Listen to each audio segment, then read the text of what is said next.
అదే RTV app వార్తల్ని క్షణాల్లో చదివే అవకాశం ఉంటుంది. ఒక న్యూస్ పేపర్, ఒక టెలివిజన్ ఛానల్ మీ చేతుల్లో ఎప్పుడూ ఉంటాయి. మీడియా మిత్రులందరికీ కూడాను నమస్కారం అండి.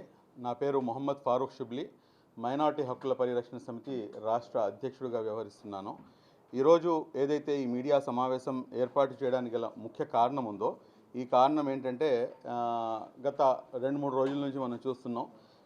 ఏదైతే ప్రభుత్వం ఏర్పాటు చేస్తున్నటువంటి ఇఫ్తార్ విందును బహిష్కరించాలని చెప్పేసి, లేకపోతే కనుక ఇంకా వేరే ఇతర అంశాలను కానివ్వండి, వీటన్నింటినీ కూడాను తీసుకొని కొన్ని సంఘాలు అనేది మనం ప్రెస్ మీట్ చేపట్టడం కానివ్వండి, ఇవన్నీ కూడాను మన దృష్టిలో ఉన్నాయి. ఈ రోజున నేను చాలా స్పష్టంగా ఉపవాసంలో ఉన్నాను. దైవభీతి కలిగినటువంటి ఒక ప్రజా నాయకుడిగా ఈ రోజున ఈ మీడియా సమావేశం ఏర్పాటు చేయడం జరిగింది. మనం మాట్లాడుకుంటే కనుక ఏదైతే వాస్తవాలు ఉన్నాయో ఆ వాస్తవాలన్నీ కూడాను ప్రజల దృష్టిలోకి తీసుకొని రావాల్సినటువంటి అవసరం ఉంది. ఇవన్నీ కూడాను చెప్పక ముందు మీకు ఒక విషయం అయితే చాలా స్పష్టం చేస్తున్నాను. ఏదైతే వక్ఫ్ అమెండ్మెంట్ బిల్ గురించి తీసుకొని మీరు ఈరోజు మాట్లాడటం జరుగుతుందో, ఆ వక్ఫ్ అమెండ్మెంట్ బిల్కి ప్రతి ముస్లిం కూడాను, దేశంలో ఉన్నటువంటి ప్రతి ముస్లిం కూడాను దానికి వ్యతిరేకంగానే ఉంటాడు. ముస్లిం మాత్రమే కాదు, ముస్లిమేతరులు ఎవరైతే రాజ్యాంగబద్ధంగా లేకపోతే రాజ్యాంగాన్ని ఎవరైతే ప్రేమిస్తారో వారు సైతం కూడాను దీన్ని వ్యతిరేకిస్తారు, అందులో అనుమానం లేదు.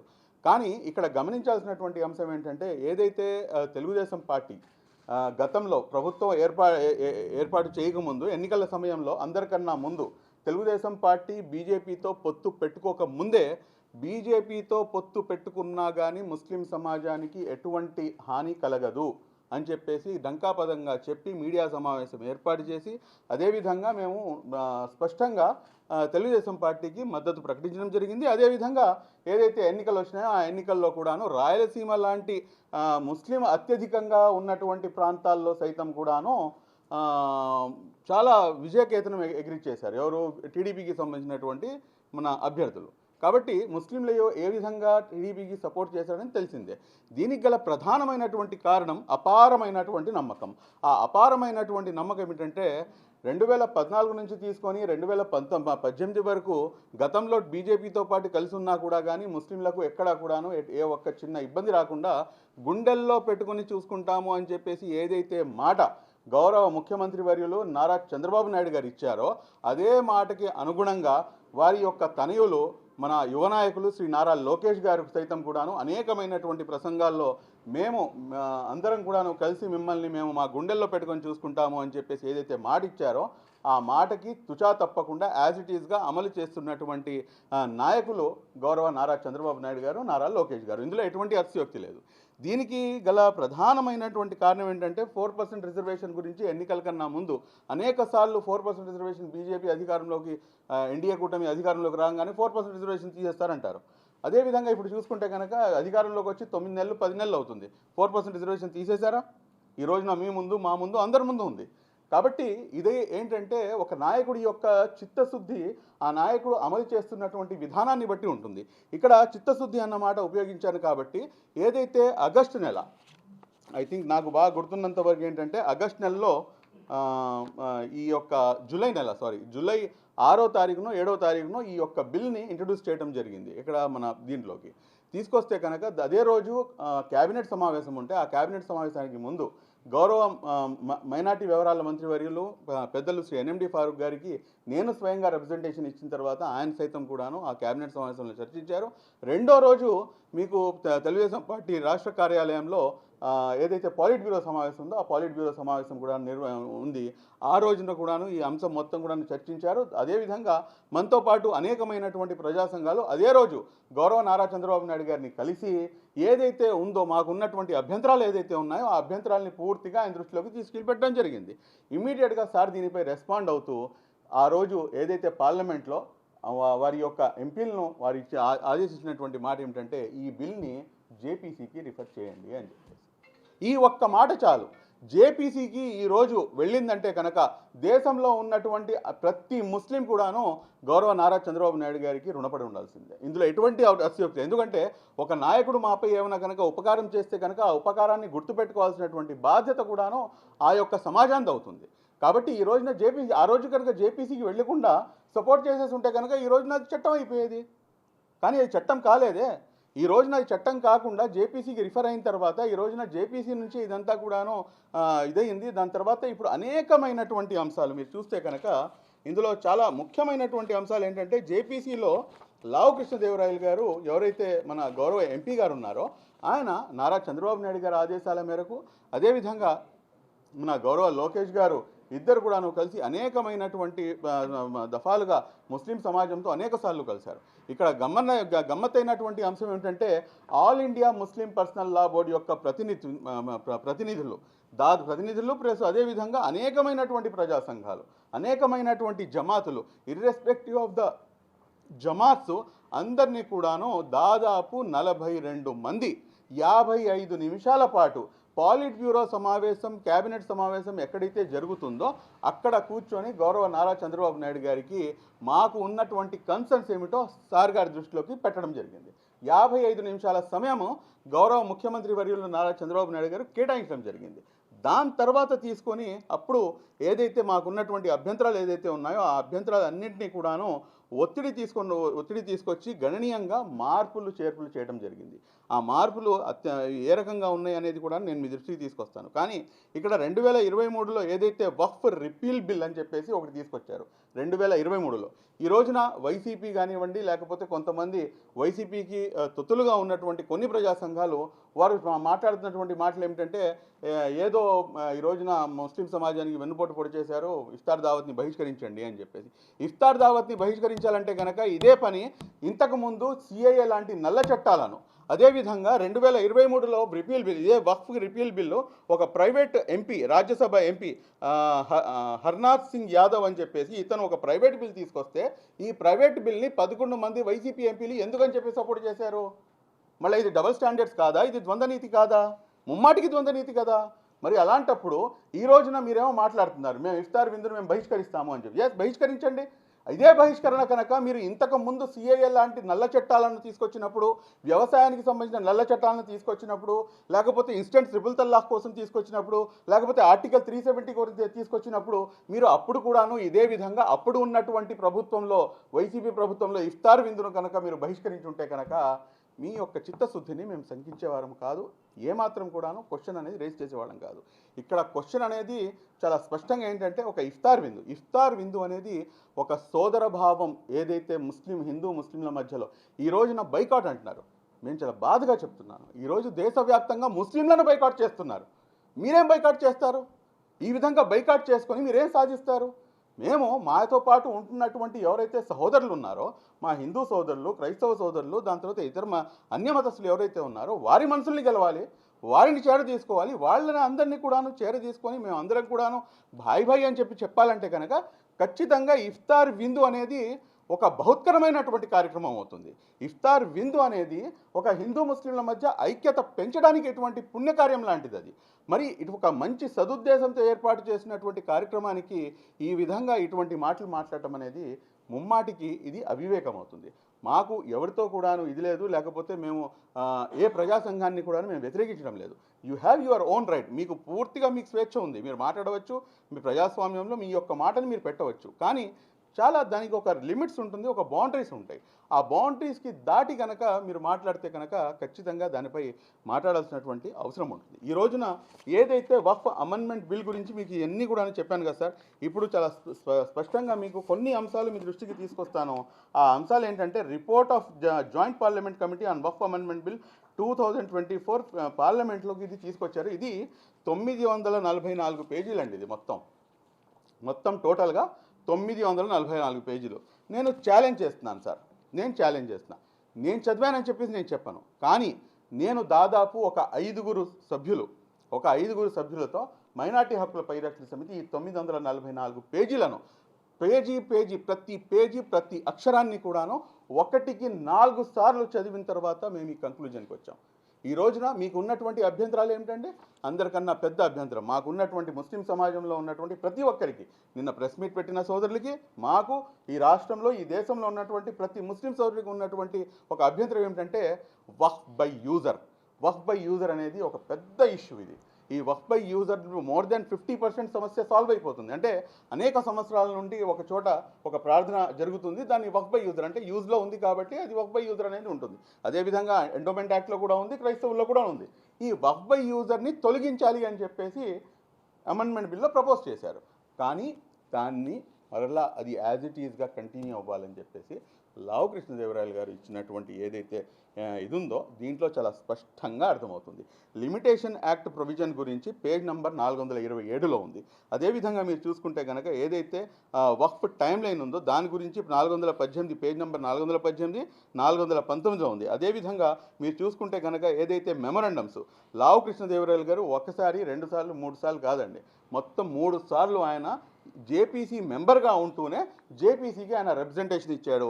ఆయన రిప్రజెంటేషన్ ఇచ్చినటువంటి రిప్రజెంటేషన్స్ ఏదైతే ఈ వక్ఫ్ బై యూజర్ని తీసివేయాలని చెప్పేసి ఇచ్చారో అది పేజ్ నెంబర్ 17, 174, 415, 416లో ఉన్నాయి. అదేవిధంగా మాజీ ఐఏఎస్ అధికారి ఇమ్తియాజ్ గారు మీ అందరికి కూడా సుపరిచితులే, ఆయన సైతం కూడా ఇచ్చినటువంటి ఏదైతే రిప్రజెంటేషన్ ఉందో అది కూడాను 122, అదేవిధంగా 325 పేజీల్లో కూడాను అది పొందుపరచడం జరిగింది. అదేవిధంగా మీరు చూసుకుంటే కనుక కన్సాలిడేటెడ్ రికమెండేషన్ పేజ్ నెంబర్ 409లో చాలా స్పష్టంగా వక్ఫ్ బై యూజర్ని యాజ్ ఇట్ ఈస్గా కంటిన్యూ చేయాలి అని చెప్పేసి పేజ్ నెంబర్ 56, 409లో చాలా స్పష్టంగా పొందుపరచడం జరిగింది.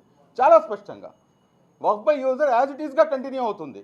ఇది నేను ఎంత కాన్ఫిడెన్స్గా చెప్తున్నానంటే నేను మొత్తం చదివాను, నేను కూడా చదివాను. అదేవిధంగా నాతో పాటు ఎవరైతే పెద్దలు ఉన్నారో, ఎవరికైతే రెవెన్యూ రికార్డ్స్పై కానివ్వండి లేకపోతే ఇటువంటి చట్టాలపై కానీ పూర్తి అవగాహన ఉందో ఐఏఎస్ ఐపీఎస్ అధికారుల చేత వాళ్ళ చేత కూర్చోపెట్టి వాళ్ళ చేత మొత్తం బతిమలాడి వాళ్ళని దాదాపు 10-15 రోజులు దీనిపై పూర్తిగా ఒక చర్చ జరిపిన తర్వాత మొత్తం చదివిన 4 సార్లు చదవడం జరిగిందండి.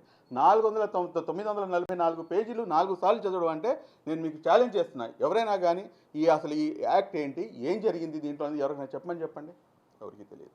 కాబట్టి అదేవిధంగా కలెక్టర్కి సర్వాధికారాలు ఇవ్వడానికి దాన్ని కూడా వ్యతిరేకిస్తుంటే దాన్ని కూడాను collector has been replaced by the officer designated, అంటే ఒక ఉన్నతాధికారిని మేము డెసిగ్నేట్ చేస్తున్నామని చెప్పేసి అది కూడాను మార్చారు. అది కూడాను పేజ్ నెంబర్ 412లో చాలా స్పష్టంగా ఉంది. అదేవిధంగా వక్ఫ్ ట్రిబ్యునల్కి కూడాను ఆ అంశంలో కూడాను మీకు పేజ్ నెంబర్ 424, 425లో పొందుపరచడం జరిగింది. ఇక్కడ నేను ఇవన్నీ కూడాను ఈ రోజున ఇవన్నీ కూడా తీసుకొని రావడం జరిగింది. మీకు అన్నీ కూడాను మీడియా సోదరులకి ఏదైతే రిఫరెన్సెస్ ఉన్నాయో ఓపెన్ మీడియా మాధ్యమంలో నేను చెప్పాను.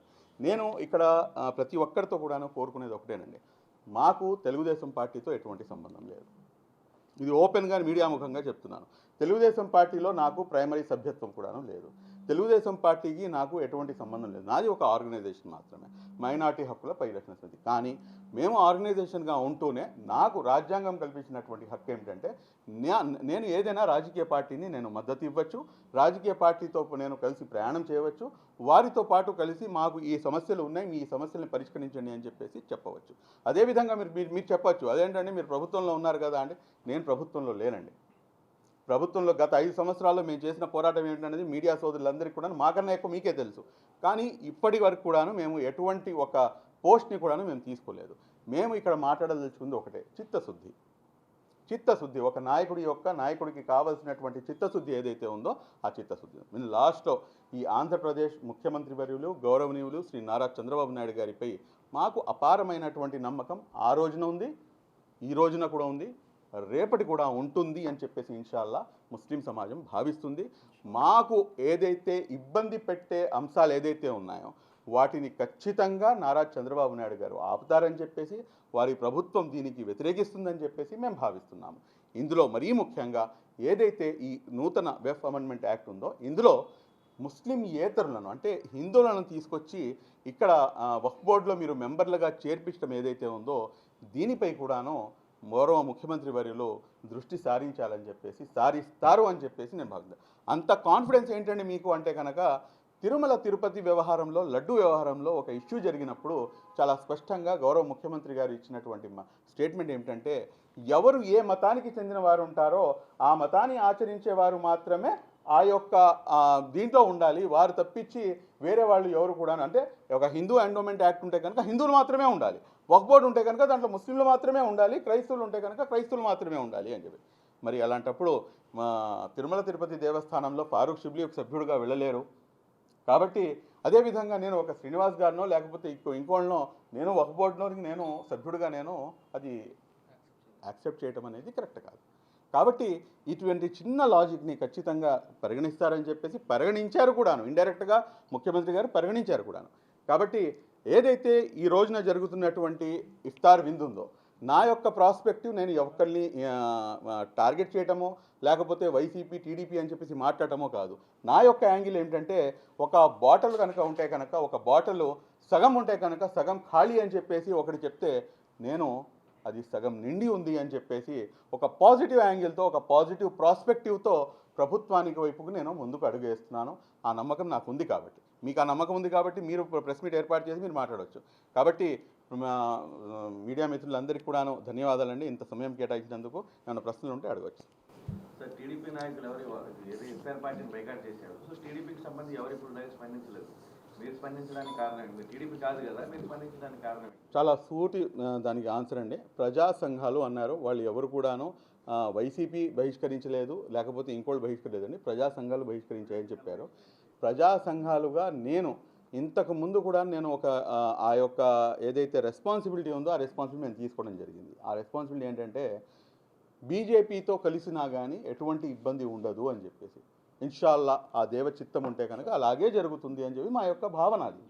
కాబట్టి ఆ రెస్పాన్సిబిలిటీ నేను తీసుకున్నాం కాబట్టి, ప్రజాక్షేత్రంలో ఉన్నాం కాబట్టి, ప్రజాక్షేత్రంలో మేము ప్రజలు ఏదైతే అడుగుతారో దానికి మనం పారిపోయి మనం సమాధానం చెప్పకూడదు. ఏదైతే ఉందో దానికి మనం చెప్పడం అనేది మా యొక్క బాధ్యత. కాబట్టి మేము దాన్ని బాధ్యతగా స్వీకరించి మేము పెట్టడం జరిగింది.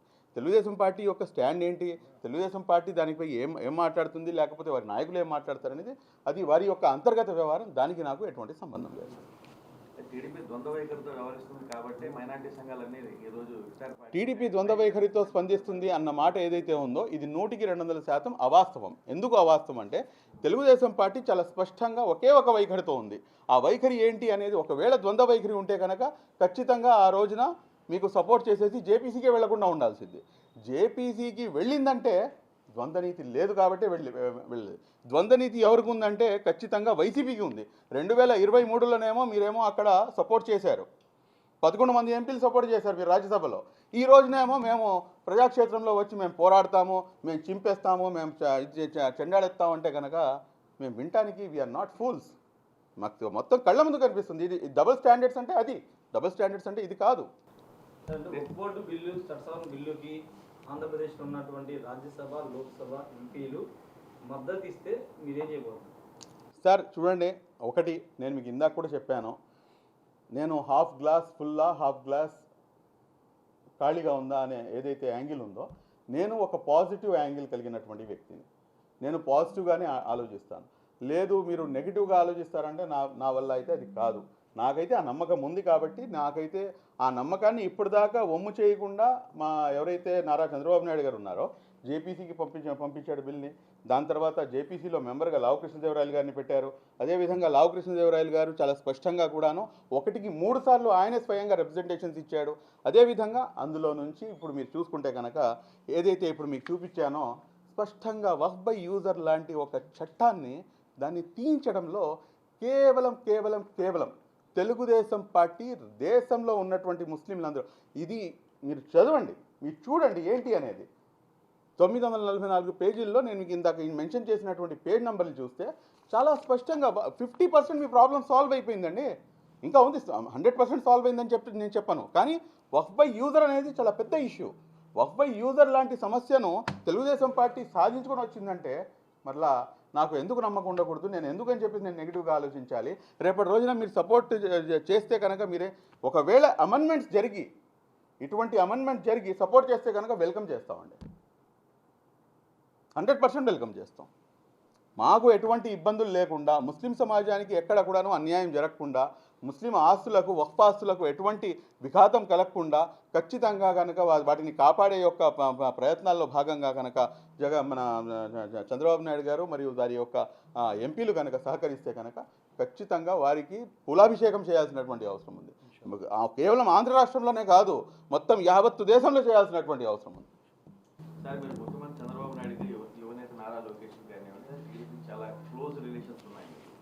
గతంలో కూడా మీరు చాలా పోరాడారు, జైలుకు కూడా వెళ్ళి రావడం జరిగింది. సో మీరు ముఖ్యమంత్రితో కలిసి కానివ్వండి, లేకపోతే యువ నాయకులతో కలిసి కానివ్వండి, మైనార్టీస్ కోసం పాజిటివ్గా ఏమన్నా స్టేట్మెంట్ ఏమైనా ఇప్పించే అవకాశం ఏమైనా ఉందా? చూడండి సార్, పాజిటివ్గా స్టేట్మెంట్ అనేది మీరు నోటి ద్వారా మాట్లాడితేనే పాజిటివ్ స్టేట్మెంట్ అంటే నేను దాన్ని నమ్మనండి. మీ యొక్క ఆచరణని చూసి మీరు పాజిటివ్గా ఉన్నారా నెగిటివ్గా ఉన్నారా అనేది మీరు క్యాలిక్యులేట్ చేసుకోవాలి. నా యొక్క నేను లెక్క వేసుకుంది ఆచరణ. ఏంటి ఆ ఆచరణ ఏంటి? మేము బిల్ రాచింది, వెళ్ళాం, కలిసాం, సార్ ఇమీడియట్గా మీరు బేసిక్గా ఉండండి, మీకు ఎటువంటి ఇబ్బంది లేదు, నేను చూసుకుంటాను చెప్పిన మాట పరంగా జేపీసీకి పంపించాడు. దాని తర్వాత జేపీసీకి పంపించి ఇదంతా కూడాను తొంతు జరిగింది. మరి అలాంటప్పుడు నాకెందుకు సార్ ఇదంతా? మీరు ఒక మినిమం కామన్ సెన్స్ కదా, అది స్పష్టంగా అర్థమవుతుంది విషయం ఏంటి అనేది. రైట్ సార్, థ్యాంక్ యూ అండి. మరిన్ని వీడియోస్ కోసం ఛానల్ ని సబ్స్క్రైబ్ చేయండి. లేటెస్ట్ అప్డేట్స్ కోసం వాట్సాప్ ఛానల్ ని ఫాలో అవ్వండి. ఆ లింక్ డిస్క్రిప్షన్ లో ఉంది.